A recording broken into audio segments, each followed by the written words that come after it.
I have truly been looking for a kind of movement that would resonate with where I am at in my spiritual path, because I had done going to the gym in my youth. I had done dancing. At one point as a child, was a ballet tap dancer, very rigid kind of structures and modalities of movement.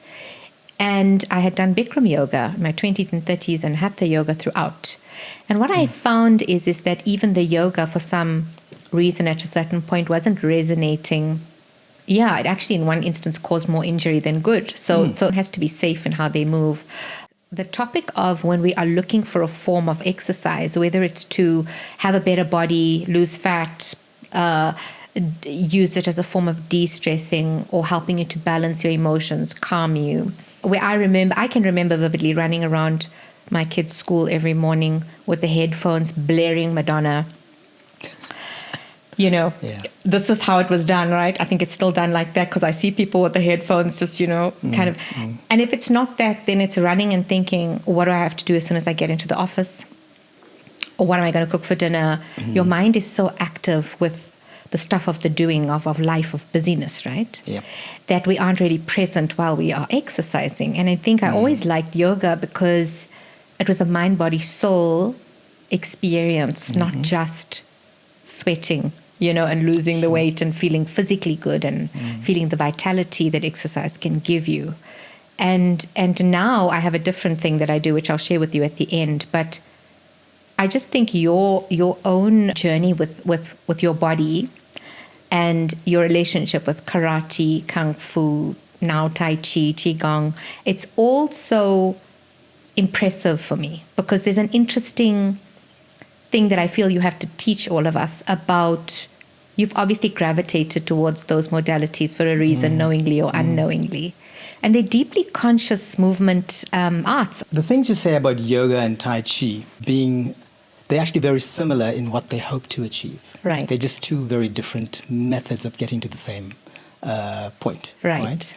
And just like you, I've done yoga throughout my youth. My dad gave me a book when I was in high school. Right. And I got up every morning and I followed the book and I did the exercises and it felt wonderful. This was in high school, I think. And I absolutely loved it. And it has been a part of my life. And recently a couple of years ago, I went to India and I did some courses there as well. So I think yoga is great in its own right and must be seen as a complementary or supplementary form of therapy to Tai Chi and Qigong, right? Yes. But in terms of the martial arts and Tai Chi and Qigong, my journey started at the age of 5. Wow. We lived in a little part of Durban called Clarewood. Yes. And we shared a house with another family. The 2 young boys, they were slightly older than me, became my best friends. And at a certain part in the afternoon, they were missing, and it broke my heart. They were gone to karate lessons, young to go.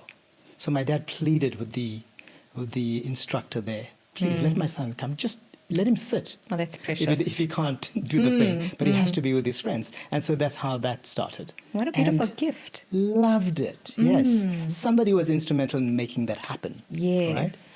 Right? And I took to it immediately, loved it. I remember in those days, I think it was, the Bruce Lee movies were coming out. He was the icon and the idol of every young boy, And girl. I adored him. And girl. Yeah, you'd go to a movie and you come out thinking you're Bruce Lee. And that's how invigorating it was. Bruce Lee at one point. There we go. Yeah. And so I took to it very well, enjoyed that entire journey. And luckily, the instructors there made it very clear with us, even at that age, that it was not about being able to fight. Yes. It was about the philosophy. It was about the discipline. It was about the art. Exactly. So those basic understanding of what these arts are about were embedded in me at that age. Right. So it became a seamless thing later in life to move into Kung Fu. So I started with the Shaolin school, and I had a teacher called Ebert Vink, which is a Dutch guy, who was very not soft. It was, it was pretty hard stuff. Yes. But I loved that balance because he pushed us physically. It reminds me a bit of ballet, right? That kind of discipline is almost a weird... Yeah. To the point where it actually, like you say, can work against you. So all those hundreds of kicks on the punching bag with a slightly incorrect technique messed up my one knee. Oh dear. Like you would in yoga gone wrong or ballet done to an excessive amount. Yes. And so you learn the lesson. And by the time I had got to university, there was a guy in my class. I was studying architecture at that point. He was a Kung Fu master, a young man called Rodney Koromansky. And we used to go down into the university gym, Natal University at that point, and mess around in our lunch breaks. And he would teach me stuff. Yes. And one day, he said, Navan, I'm taking you to something completely different. Just bear with me and come. So we go off, and he takes me to this class in the evening. And it really was a turning point, because that scene I remember so vividly. I walked into this old hall in Greyville. Right. And here was this bunch of real proper martial artists. You could see strong and buff, and you could see you don't want to mess with these guys. Yes. But leading the class was a short, paunchy, balding Frenchman. Now that Oxymoron. that didn't seem right at all. So that intrigued me immediately. Why is this? What has this guy got to teach them? So it was Tai Chi that he was teaching. He was a master that had trained in Hong Kong for 20 years. Right. Right. And he took us through my first Tai Chi lesson. I went along with it. Not quite sure what it's about. Like perhaps the way I peeling felt, people. yes. Yeah. And I knew karate and kung fu, but Tai Chi was completely different. But at the end of the class, he asked these martial artists to attack him in Right. any way that they can. Oh, wow. And he would defend himself. And he was so nimble, so centered, so able to perceive their movement, deflect it, and throw them off balance.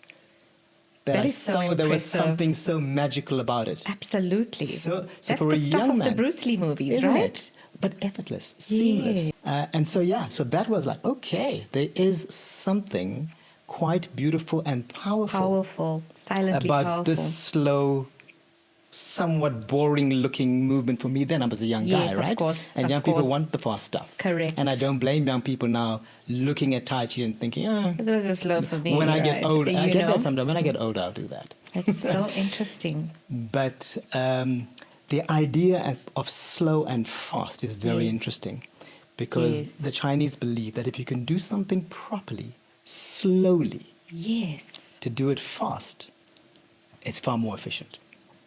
I So- love that. That's such a profound takeaway, because honestly, this notion of, exercise needing to be fast, I haven't really thought about it in such an obvious way, but we are kind of taught like the only right kind of exercise is vigorous, right? Absolutely. When you're pushing yourself and Correct. hurting yourself Yes, and I creating think- pain. Yes, and Pilates also introduces that kind of, and so does yoga, that there is power and strength and movement even in anything slow, that your heart is still going to beat fast and you're still going to get that gentle looking workout on the outside, but quite a powerful energetic shift on the inside. You know? Exactly that. You may look slow on the outside, Correct. but you're probably moving at the speed of light on the inside. 100%. Isn't it? I mean, I did your class, and what was mind-blowing for me was how wobbly my legs felt afterwards.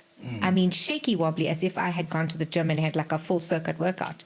And I was thoroughly impressed, because it reminded me of the very first time I did yoga, the same kind of, because there's a lot of, support of the legs and the lower body movement that's slow and steady, but requires you to be really strong. Absolutely. I love that. I love that.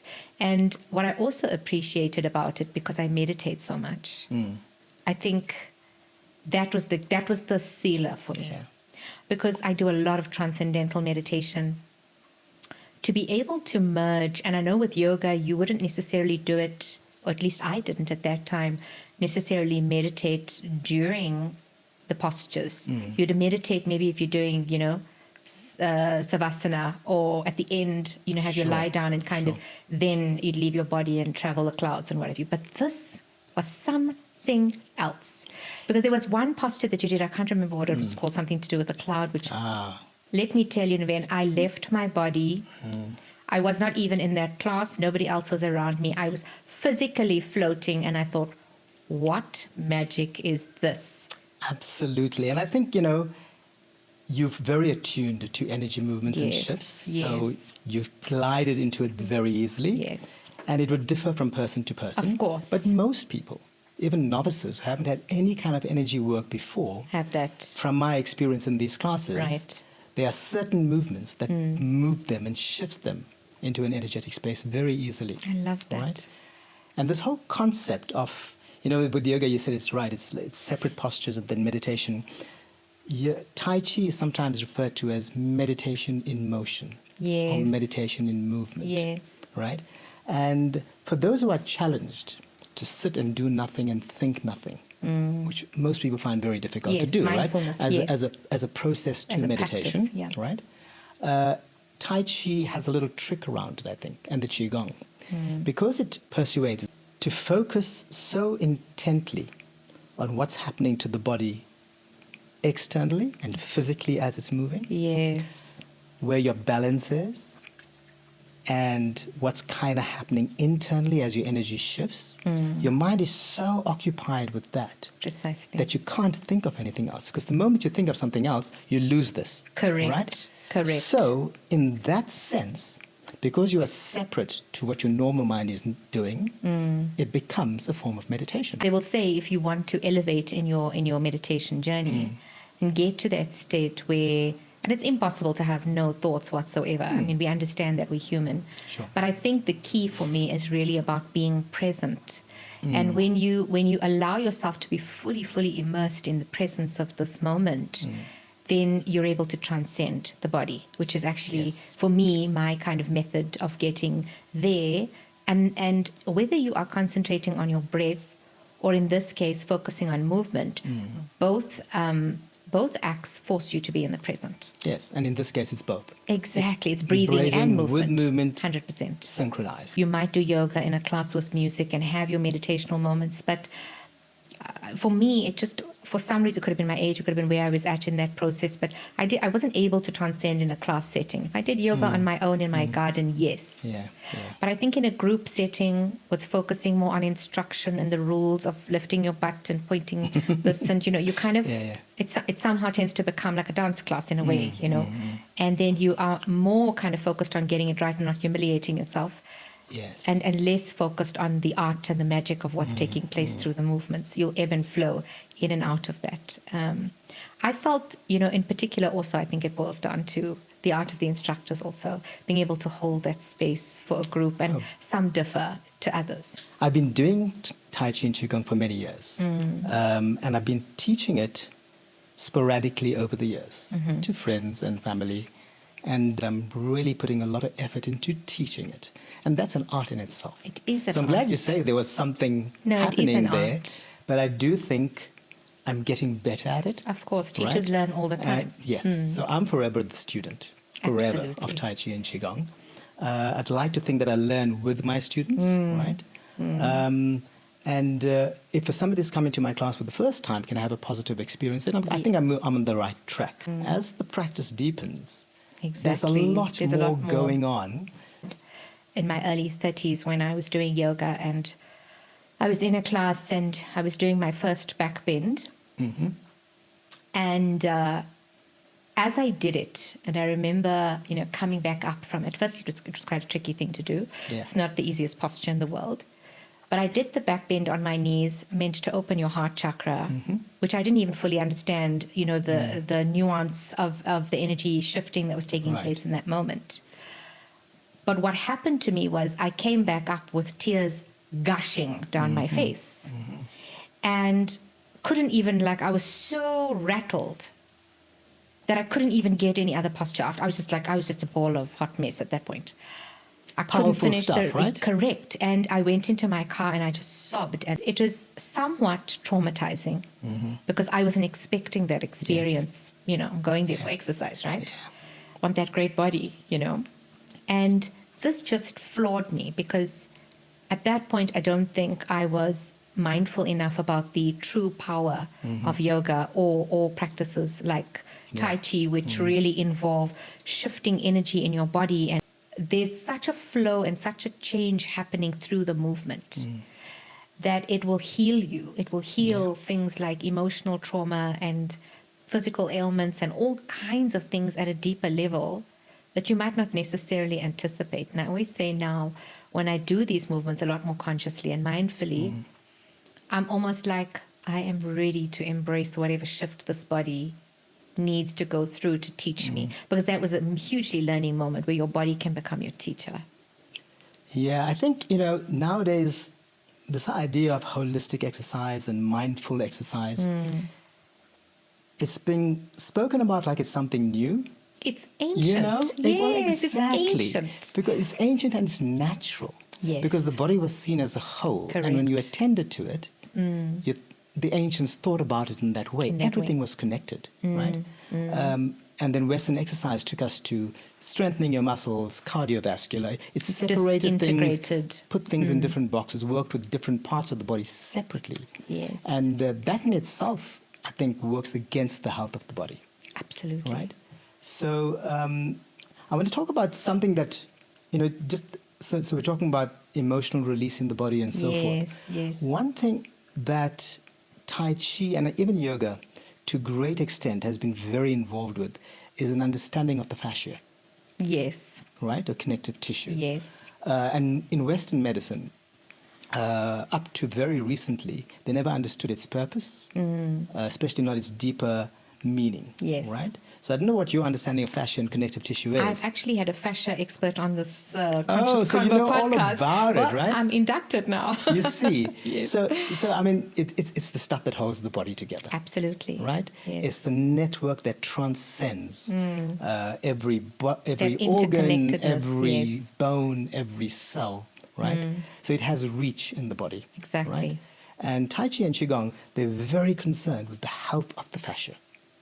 Right? The health of the fascia. Now I'm even more dedicated and committed to doing this. I was already decided I'm joining the classes, but this just excites me on a whole new level. Yeah, because when you're young, the fascia is flexible and fluid and it glides. So you are bouncy and energetic. And it's a true test of what it is to be healthy. Yes, that vibrancy. Not so big, it's like an embodiment of life. Necessarily. Yes, right? life force but just energy. a vibrancy and a bounciness to you as a human being, right? Of course, as we get older, so the fascia. Yes. They become thinner and harder and they don't glide as easily. And because their reach is so extensive, it can affect any and every part of your body. So the entire body then starts to feel that effect. So with Tai Chi and Qigong, they believe beside it being that network of elasticity and all of that and structural support for the body, it's also the energy pathway for Qi. It's an energy system, not just a structural system. And its reach is great. So they believe that Qi actually flows through the fascia. Therefore, they are intense about that stuff. So with the stuff that I do then, unbeknownst to me in my spiritual work, I am obviously shifting energy within that fascia system. Yes. And it does. It creates a profound release of stored trauma, stored energy blocks and so on, or tightness even, or blocks that might be affecting an organ. Yeah. It's beautiful that, these ways of healing and self-help exist because we could prevent so much, unnecessary trauma and suffering, both emotionally and physically with health issues. Instead of just numbing it with pills, medicating, right? Yes, absolutely. The way Tai Chi works, that's a little bit different. So yoga takes you into a position and it holds the position, right? And then it releases. Some people find that difficult to do. Yes. Right? Tai Chi is about continuous, gentle movement. Yes, I noticed that there was a which flow. Is probably why people can take to it easier. Yes. Right? Every form of movement has a different rhythm. The way I experience it, sure. as somebody who practices different things or has practiced different things. As I grow in my spiritual journey to that, and just really sensitive to the vibration of things. Flow of movement is something that I'm conscious of, even in my everyday life. Right. I'm conscious of not sitting for too long, of making sure that I stand. I'm conscious of, walking daily and swimming or whatever the case might be. But the flow of that movement is so important. And it's why I love dancing, right? Because there's a flow in that. Absolutely. A rhythmic flow. Absolutely. And I really felt like your class embodied a beautiful, gentle, and consistent flow. I almost want to say the flow of abundance, forgive me, but it really does. It's almost like, when I talk about the flow of abundance, or when I talk about flowing with life or surrendering to the flow of life, which are the ways in which I would use that word flow. It encapsulates that for me, Tai Chi, in a way. Because if I say that, one doesn't know how to visually see it sometimes in your life. Yeah. And somehow this movement just brought an element of fluidity to my life. I think it comes from the fact that you become very conscious of the forces operating on the body. Yes. Right? So the flow itself is not a superficial kind of slow moving Yes. on the outside. It is as a result of understanding how the energy is grounding you and lifting you. Thank right? you. Integrating those energetically, internally.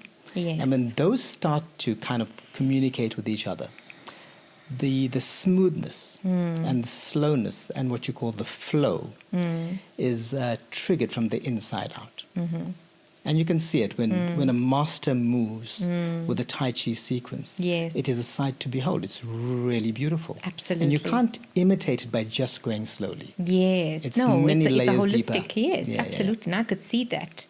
And it was impressive to watch you do it as an experienced student teacher. Yeah. It's a beautiful tapestry of all those elements kind of coming together in not just a form of exercise, but a form of mind, body, spirit healing almost, this beautiful flow of cohesiveness that's happening. And, when you said this in the class that day, of imagine yourself, being rooted to the ground and this up to the sky. It's something I practice as a shaman in my energy healing on a daily basis. I do the fire breath in the morning, very much with that concept of connecting with the core of the earth, connecting with the upper realms, because I think what this element of the movement does, which I think is super important for anybody who's engaging in movement or conscious movement or mindful exercise, is one of the hardest things for us to cope with as human beings in this modern day is being able to connect with the dark realm and the light realm. And I almost see that as a deeply grounding practice to connect with the earth, our super grounding portal, our grounding source of energy and life. And then the upper realms of the light energy and all of that, because when we get to that energetic place of balance, of being able to truly hold space for both elements almost equally in this body temple, this body portal, for me, it's been the moments where I've been the most optimal, not only health-wise, but in my life. Yes, absolutely. I think balance and harmony within the body is the basis of what they call the Tao, right? Right? Its basic philosophy is how do you create that balance? Absolutely. One, within yourself. Correct. Two, with the elements of nature. Yes. And then with every other being. But it starts with the self. And those grounding and lifting energies, I think, are the two main forces acting upon us. Correct. And like you saw in the standing, for example, we stand all the time and we walk all the time, but we're so disconnected with what is actually happening energetically as we do it. Correct. So it's just a mechanical movement to us. Now, it means nothing, and we end up doing it badly. Right? 100%. So just changing the mind around how you're standing and paying attention to what's happening in the body, like you possibly experienced, can become a very beautiful tug of war between these two forces until you find what, that sweet spot or that sense of harmony and balance, which is joyful. The other thing I also really appreciated about your course was being outside, because I'm an earth keeper, I'm a nature girl. Being somebody who could never walk on the surface without shoes, I now please get the shoes as far away from me as you can. I just can't help myself anymore. And so I do a daily meditational walk in my area. And when I say that, I mean a present walk, really being conscious and not thinking about anything except the trees and the birds and the dogs that are communing with me on that walk. And it's absolutely magical. And again, movement and exercise in union with nature. forget about it. It's the ultimate, it's right? the ultimate. It's the ultimate.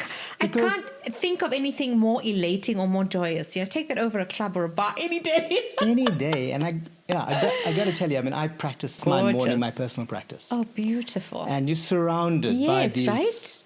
trees. It's heaven on earth. Like parts of it are like you're in a forest. Absolutely. And it is Trees are my a people. communication Yes. with the trees. Yes.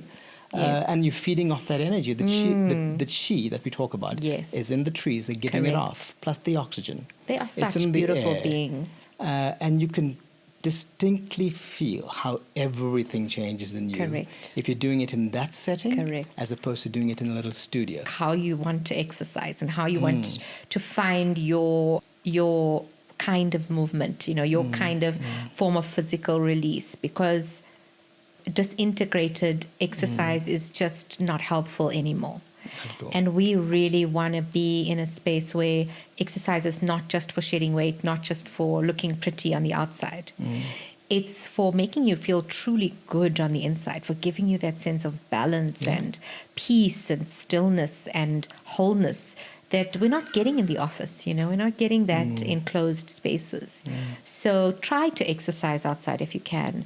Try to choose a form of exercise that's conscious, that involves interconnectedness, that it involves a bit of wholeness in the process, because then you're getting benefits that are tenfold better for your mind, body, soul. But then we've got to bring it back to the reality we live in. Of the urban environment, Right? The urban environment, the corporate space, the domestic space. And what I think is really, really magical about Tai Chi and Qigong is its accessibility, right? It requires nothing of you in terms of equipment or gear. It can be done anywhere. It can be done anywhere. Yes. So, as much as we'd like to do it always in a natural environment, you could do it in your office. You could. You could do it in your boardroom. You could do it Absolutely. in your kitchen. Yes. Right? So once you kind of understand the basic principles and the fundamentals of it, it does not mean you got to do an hour of it every day. Yes, in a right? set environment, of In course. a set environment. Yes. So practically, you can weave it into your day. I 5 plan minutes to. of it there, You're 10 gonna minutes catch of it me there. at my desk just Yes, suddenly yes. going I do into that a all the time. posture. People think I'm crazy, but it feels so good. Oh, no, that sounds heavenly. Yeah. And I think that's the way we should be. With ergonomics, they talk about in the office, which has become sit on a Pilates ball while you're working or raise your desk and do this movement, because we're not, as human beings, meant to be sitting in this 90-degree posture on a chair for so many hours. So from a working point of view, and for people who are busy in urban enclosed spaces, we've got to try to bring this in there for balance there more so. Yep. I would think, if you can't necessarily do it outdoors.